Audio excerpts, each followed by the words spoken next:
এই যে America, Britain, France এবং জার্মানি যেন আর উচ্চ কণ্ঠে মানবাধিকারের কথা না বলে, তাদের লজ্জা থাকা উচিত। আপনি জানেন পৃথিবীর কোন দেশে আছে যে একজন রাষ্ট্রপ্রধানকে নিয়ে আরেকজন রাষ্ট্রপ্রধান ডাইরেক্টলি বলে যে গাজাতে যে ফিলিস্তিনি আছে সবগুলোকে আপনি নিয়ে আপনার দেশে নিয়ে যান, ভ্যাকেট করেন? সেটা বলছে কে? Donald Trump. কাকে বলছে? কিং আবদুল্লাহকে। ইন্ডিয়ার মতো একটি দেশ, তারা গিয়ে তাদের সাংবাদিকরা গিয়ে ইসরায়েলের পক্ষ নিয়ে যেভাবে ফুটেজ সংগ্রহ করেছে নির্লজ্জের মতো, আমি হতভম্ব। খুবই দুঃখ এবং ভারাক্রান্ত মন নিয়ে আজকে আসলাম আলোচনায়। কারণ গাজাতে যা ঘটছে এবং ভারতের লোকসভায় যে ওয়াকফা বিল আইনে পরিণত করলো, দুটো সংবাদই মুসলমান ধর্মাবলম্বী মানুষের জন্য অত্যন্ত দুঃখ এবং কষ্টের। এই কথা স্বীকার করতেই হবে। আমি আ- খুব সুন্দর আলোচনা করেছেন, মারুফ ভাই আলোচনা করেছেন, তারপরে আমাদের মেজর রেজাউল করিম ভাই আলোচনা করেছেন, আরেকজন ভাই আছেন মির্জা, আহ নামটা ঠিক মনে করতে পারছি না, মির্জা মির্জা ইয়াসির ভাই। আরাফাত। হুম। হ্যাঁ, মৌলানা সাহেব আলোচনা করেছেন এবং এখানে বাস্তবতা এবং আধ্যাত্মিকতা মিলিয়েই আলোচনা করেছেন। আমি একটু সেদিকে না গিয়ে আমি একটু অতি বাস্তবতা নিয়েই কথা বলি। হুম। বাস্তবতা হলো এই, যখন নতুন করে ইসরায়েলিরা গাজা আক্রমণ করলো, সেটা প্রায় 1 বছরের কাছাকাছি। আর হয়তো 2 মাস গেলে 1 বছর হয়ে যাবে ইসরায়েলিরা যে গাজায় আক্রমণ করেছে, এবং কন্টিনিউয়াসলি। মাঝখানে যে সিজ ফায়ার ছিল, ইট ওয়াজ ডিক্লাইন্ড বাই নেতানিয়াহু। তো সেই থেকে, যেদিন থেকে ইসরায়েলিরা কিন্তু আটঘাট বেঁধে নামে। আরব বিশ্বের এর এটা ভুল করার কথা, কিন্তু ওয়েস্টার্ন ওয়ার্ল্ড ভুল করে না। তারা যখন ম্যাসিভ আক্রমণে গেছে গাজার উপরে, তখন বুঝতে হবে যে ইসরায়েলিরা আসলে ক্ল্যান্ডেস্টাইন ওয়ে, অর্থাৎ পর্দার আড়ালে তাদের একটা ডিজাইন আছে, ডিজাইন অফ কনস্পিরেসি। এটা আমি বলি, এটা আমি জেনেছি, এবং সেটা জেনেছি ওয়েস্টার্ন ওয়ার্ল্ডের সোর্স থেকেই। সেটা হলো ইসরায়েল টু স্টেট থিওরি পুরোপুরি ডিক্লাইন করে দিয়েছে। আগেও বা যা সম্ভাবনা ছিল সম্পূর্ণ বাতিল করে দিয়েছে, এবং অ্যাবসলিউট ইসরায়েলি রাষ্ট্র তৈরির জন্য তারা যে মেগা প্ল্যানটা নিয়েছে সেটা হলো এই, যে তারা গাজাতে যেই ফিলিস্তিনিরা আছে তাদেরকে তারা জর্ডনে এবং মিশরের সবাইকে পার করে দেবে। গাজার ফিলিস্তিনিদেরকে পার করবে আপনার কোথায়? আপনার পার্শ্ববর্তী জর্ডনি, এবং ওয়েস্ট ব্যাংকে যারা আছে তাদেরকে পার করবে ইজিপ্টে। ওয়েস্ট ব্যাংকও রাখবে না, এবং মাহমুদ আব্বাসের আমলেই কিন্তু ওয়েস্ট ব্যাংক, আপনি আজকে লিখে রাখতে পারেন, কোর্ট কোর্ট করেন যে ওয়েস্ট ব্যাংকও চলে গেছে তাদের হাতে। এটা হলো বাস্তবতা। আমি এইখানে আধ্যাত্মিকতা নিয়ে কথা বলবো না, হুম। কারণ আমি জানি যে পৃথিবী রূঢ় বাস্তবতায় চলছে, সবসময় চলে আসছে, আমরা ভুল করি বলে। এবং আরব বিশ্বের সবচেয়ে বড় সমস্যা হলো বিজ্ঞান বিমুখ, এক। 2 নম্বর, গণতন্ত্রহীনতা। এই দুটো হলো আরব বিশ্বের সবচেয়ে বড় দুর্বলতা। যে দুর্বলতার উপরে পা রেখে ইসরায়েলিরা আনন্দ এবং বিজয়ের নৃত্য করছে প্রতিদিন প্রতিক্ষণে। আপনি যদি দেখেন 67 সালের আরব ইসরায়েল যুদ্ধে মাত্র 42 লক্ষ জু ছিল, ইহুদি।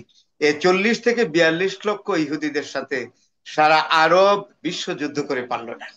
শেষ পর্যন্ত আরো ক্ষতি হতো যদি ইরাকিরা সৈন্য না পাঠাতো। সেইখানে যুদ্ধে হেরে গিয়ে তৎকালীন মিশরের প্রেসিডেন্ট জামাল আব্দুল নাসের হার্ট অ্যাটাকে মারা গেলেন, এবং মিশরের বিমান বাহিনী মাত্র 2 ঘন্টার মধ্যে ইসরায়েলি বিমান বাহিনী রেকলেস এয়ার স্ট্রাইকিং এ একদম বসিয়ে দিল, একটা প্লেন উঠতে পারেনি। সুতরাং এইগুলো বাস্তবতা। আপনি এইসব বলে তো লাভ নাই। শুধু তাই নয়, মানে এই কিছুদিন আগ থেকে একেবারে 1948 সাল পর্যন্ত জাতিসংঘের সিকিউরিটি কাউন্সিলে 138টা রেজলিউশন হয়েছে টু স্টেট তৈরি করার জন্য, দুটি রাষ্ট্র, একটি ইসরায়েলের জন্য আরেকটি প্যালেস্টাইনিদের জন্য। একটি রেজলিউশনও ইসরায়েলিরা অ্যাকসেপ্ট করে নাই, categorically and deliberately denied by Israel. এই যে ডিনাই করে গেল জাতিসংঘের 138টা রেজলিউশন, টিকিটা তো ধরতে পারে নাই, ইসরায়েলের টিকিটা স্পর্শ করতে পারে নাই। তার কারণ ইসরায়েলের পেছনে যেই শক্তি, সেই শক্তির মোকাবেলা করার আরব বিশ্বের ক্ষমতা নাই। হুম। আপনাকে আজকে সত্যি কথা বলি, এইটা নিয়ে এত উষ্মা প্রকাশ করার কি আছে? আমাদের কাছে তো গোপন ইতিহাস আছে। কথায় আছে না, হে হে কি মানে এই কি জানি, হে অতীত, ভুবনে ভুবনে কাজ করে যাও তুমি গোপনে গোপনে। এটা তো এমনি বলে নাই কবি। এই যে হুম।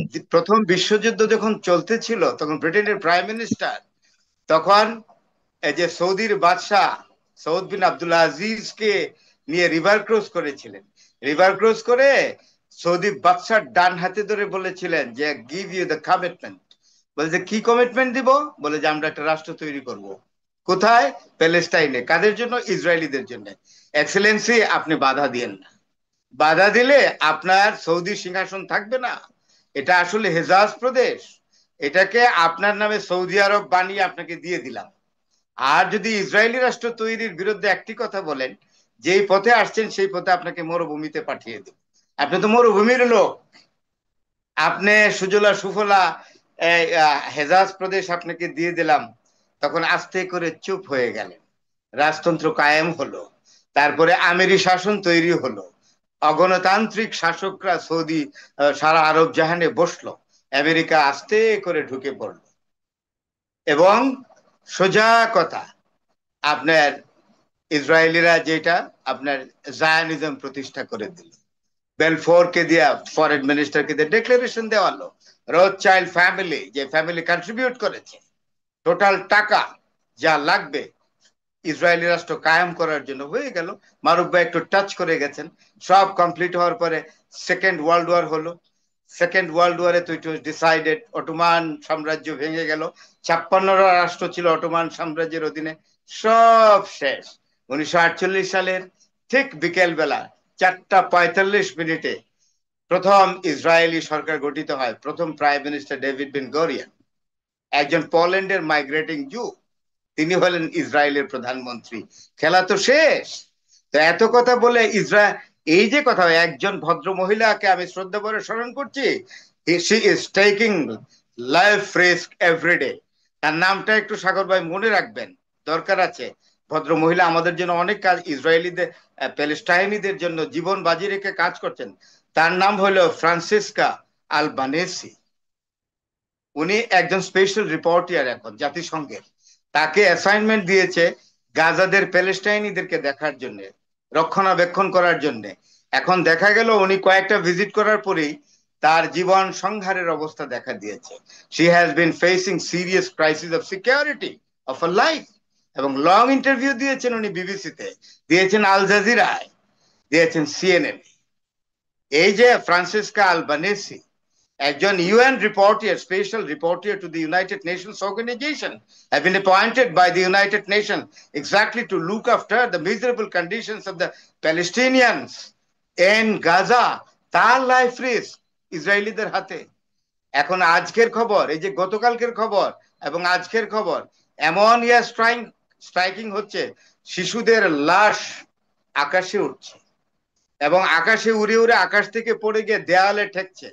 দেয়াল থেকে শিশুদের লাশ সংগ্রহ করা হচ্ছে। এই 1 বছর যুদ্ধে 18,000 ফিলিস্তিনি শিশু মারা গেছে, শুধু শিশুই।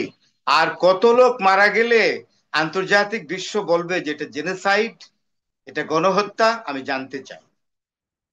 আমেরিকানা এত হিউম্যান রাইটস এর কথা বলে, ব্রিটেন এত হিউম্যান রাইটস এর কথা বলে, জার্মানি হিউম্যান রাইটস এর কথা বলে গলা ফাটায়, ফ্রান্স হিউম্যান রাইটস এর কথা বলে গলা ফাটায়। এদের লজ্জা থাকা উচিত। আমি একটা ক্ষুদ্র দেশের সাধারণ নাগরিক, আমার 2 টাকারও মূল্য নাই, তবুও বলি, এই যে আমেরিকা, ব্রিটেন, ফ্রান্স এবং জার্মানি যেন আর উচ্চ কণ্ঠে মানবাধিকারের কথা না বলে। তাদের লজ্জা থাকা উচিত। আপনি জানেন পৃথিবীর কোন দেশে আছে যে একজন রাষ্ট্রপ্রধানকে নিয়ে আরেকজন রাষ্ট্রপ্রধান ডাইরেক্টলি বলে যে গাজাতে যে ফিলিস্তিনি আছে সবগুলোকে আপনি নিয়ে আপনার দেশে নিয়ে যান, ভ্যাকেট করেন? সেটা বলছে কে? Donald Trump. কাকে বলছে? কিং আবদুল্লাহকে। আপনি জানেন আবদুল্লাহ সিজন পলিটিশিয়ান, আমার চেয়ে 1 বছরের জুনিয়র। দেখলাম কার ছেলে? কিং হুসেইনের ছেলে। কিং হুসেন খুব পাকা রাজনীতিবিদ ছিলেন। বাবার সাথে থেকে থেকে শৈশব কৈশোর থেকে রাজনীতিতে পাকা খেলোয়াড় হয়েছেন। উনি জেলেন্সকির মতো রিয়েক্ট করেননি বা টেম্পার লুজ করেননি, শুধু মুখের চাহনিতে বুঝিয়ে দিলেন যে এই ডোনাল্ড ট্রাম্প কি বলছে। আমার খুব খারাপ লেগেছে কিং আবদুল্লাহর যে অসহায় চেহারাটা দেখে। এটা কোনো কথা হলো? অ্যাডলফ হিটলার চেকোস্লোভাকিয়ার প্রেসিডেন্ট হ্যাচাকে ডেকে বলছিল যে প্লিজ সারেন্ডার করেন, আপনার চেকোস্লোভাকিয়া আমাকে দিয়ে দেন। যখন বললো যে এটা কি করে হয়, আমাকে দাওয়াত করে আপনি বার্লিনে এনে এই কথা বলছেন, তখন দুইজন সামরিক কর্মকর্তা এই আপনার চেকোস্লোভাকিয়ার প্রেসিডেন্ট হ্যাচার দুই পাশে দুইটা পিস্তল ধরেছে, আস্তে করে সিগনেচার দিয়ে গেছে। এইটা আর ডোনাল্ড ট্রাম্প যে প্রেশারটা করলো কিং আবদুল্লাহকে, এটার মধ্যে পার্থক্য কি? সেটা ছিল অনেক আগের ঘটনা, আজ থেকে ধরেন প্রায় 80 বছর আগের ঘটনা, 75 76 বছর আগের ঘটনা, বা 77 বছর আগের ঘটনা। আর এই একবিংশ শতাব্দীতে এসে একজন আরব নেতাকে, রাষ্ট্রপ্রধানকে নিয়ে ডোনাল্ড ট্রাম্প যেভাবে আপনার ওভাল হাউসে ঢুকিয়ে বলল যে vacate Gaza and you have to take all Palestinians from Gaza strip. আপনি বুঝতে পারছেন না যে আমরা কোন জায়গায় আছি এখন? হলোকাস্ট, হলোকাস্টের কথা আপনারা শুনে থাকবেন। ইসরায়েল হলোকাস্ট ওপেন করেছে এবং তারা ডাইরেক্ট অ্যাকশনে গেছে যে সব ফিলিস্তিনিদেরকে মেরে ফেলবে ইফ নেসেসারি।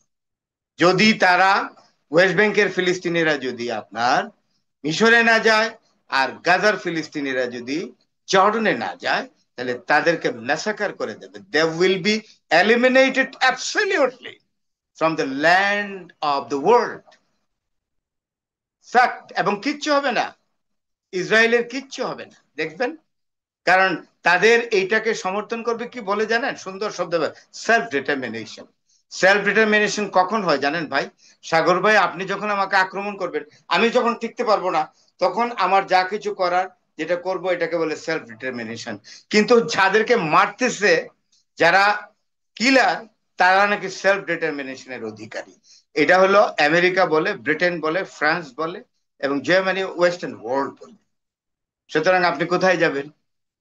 আপনার শিশুদের হত্যাকারী ইসরায়েল, তাদেরকে কিচ্ছুটি কেউ বলে না, কেউ কিচ্ছু বলে না। হুম। সুতরাং আমি মনে করি কি জানেন, আরবদের স্টুপিডিটি, নির্বুদ্ধিতা। আরবরা কোন লজ্জায় রাজনীতি করে? তারা এখন ডেমোক্রেসির ধারে কাছেও নাই। তারা এই আমিরিতন্ত্র এবং রাজতন্ত্র কায়েম রাখার জন্য তাদের দেশগুলোতে জনগণকে সাবজুগেট করে রাখার জন্য আমেরিকার দাসত্ব গ্রহণ করেছে। তারা জানে Alright. যে যে কোনো মিডল ইস্টের যে কোনো রাজবংশের পেছন থেকে আমেরিকা যদি কালকে সমর্থন উঠিয়ে নেয়, তাহলে কালকেই বিকেলবেলা সান্ধ্যকালীন সময় সেই রাজবংশকে অ্যাভেলেবল ফ্লাইট ধরে ওয়েস্টার্ন কোনো ওয়ার্ল্ডে আশ্রয় নিতে হবে। আমেরিকাতে তাই আশ্রয় নিতে। এত মজা ছাড়ে কিভাবে? যা, ফিলিস্তিনি মরে শেষ হয়ে যা, ফিলিস্তিনি কৃষ্ণ সাগরে পড়ুক গিয়া, নো প্রবলেম। তাদেরকে আরব সাগরে ডুবিয়ে মারবে, কোনো সমস্যা নাই। আমি বলি, এডওয়ার্ড সাইদের আত্মা কান্না করে, ইয়াসির আরাফাতের আত্মা চিৎকার করে, গাসান কানাফানির আত্মা চিৎকার করে, ইব্রাহিম আবুল আগদ চিৎকার করে এই মৃতলোক থেকে। হাই, এই কি ছিল ফিলিস্তিনিদের ভাগ্যে? আপনি জানেন তো আরো বড় পরিকল্পনা আছে। বনি ইসরায়েলে যে সীমানা দেওয়া আছে আরব অংশের, সমস্তটা তারা দখল করবে। They are highly committed to occupy all the land that had been demarcated exactly mentioned in Boni Israel's scripts book. এটা কমিটেড, ডিটারমিন্ড। এটা আগে গোপন ছিল, এখন এটা একেবারে রিভিল, রিফ্লেক্টেড। এই ইতিহাসগুলো আমরা বলি না কেন? আমরা আসল জায়গায় হাত দিচ্ছি না কেন? আমেরিকা সত্যিকার অর্থে চাইছে যে, তাদের চাওয়াটা হলো খুবই পরিষ্কার, যে কোনো ফিলিস্তিনি আর থাকবে না। It will be an absolute Israeli state in the land of Palestinians. আপনি তাদের বাগান বাড়ি দখল করেছে, একটু অনার্বল তাদের ভাবে বার্লি বাগান দখল করেছে, তাদের খেজুর বাগান দখল করেছে, তাদের তাদের আপনার লেবু বাগান দখল করেছে, তাদের গমের ক্ষেত দখল করেছে। কি উর্বর ভূমি! পৃথিবীর স্বর্গ বলা হয় ফিলিস্তিনকে, জানেন তো? কি হুম। সুন্দর কমলা, পৃথিবীর শ্রেষ্ঠ কমলা হয়, শ্রেষ্ঠ পাতিলেবু হয়। একটা পাতিলেবু কেটে দিলে সারা ঘর সুগন্ধে মোহিত হয়ে যায়। সেরকম একটি জায়গা, land of the gift of Almighty. আজকে তার এই অবস্থা। তো আমার তো আর কিছু করার নাই। জি। আমি ফিলিস্তিনিদের প্রতি আমার পরিপূর্ণ সিম্প্যাথি একজন মুসলমান হিসেবে আমি প্রকাশ করছি। এর চেয়ে আর আমি কি করতে পারি? বাংলাদেশ একটি ক্ষুদ্র ছোট রাষ্ট্র, বড়জোর সাহায্য সহযোগিতা পাঠাতে পারে। ইন্ডিয়ার মতো একটি দেশ, তারা গিয়ে, তাদের সাংবাদিকরা গিয়ে ইসরায়েলের পক্ষ নিয়ে যেভাবে ফুটেজ সংগ্রহ করেছে নির্লজ্জের মতো, আমি হতভম্ব। I am surprise to see the very vicious role played by India against the poor Palestinians. Thank Yeah. you. Thank you very much. Thank you so much. Thank you so much.